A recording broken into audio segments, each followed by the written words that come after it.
होता पोद्दारांच्या गौरी येण्याकरता सज्ज झालेत आणि अर्थातच त्याकरता गौरी येण्याकरता वाट बघतोय आम्ही लहान थोर मुलं.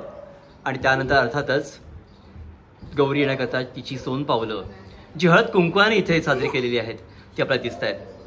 आणि हळूहळू आपण बघू तिचा जो मार्ग आहे तिच्या देव्हाऱ्याकडे मखराकडे जाणारा हा तयार झाला आहे.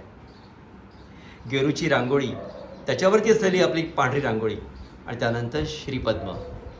अशा रीतीने गौरी चालत चालत येतील आणि चालता चालता त्या त्यांच्या मखराकडे जातील.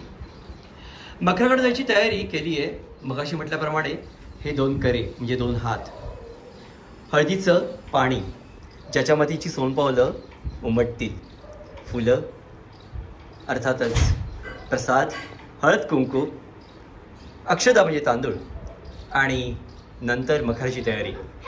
मखरामध्ये मुळातच समयात येवत आहेत आणि हे एक जरूर तुम्हाला बघता येईल की मखर आमचं पारंपरिक कसं होतं, जे पूर्वी आम्ही सावरून करायचो आणि आता आम्ही करतो कसं, तर ते आता आम्ही काळमोड केला तयार. तिथे चंद्र आणि सूर्य गौरीच्या आगमनाची साक्षी देत आहेत.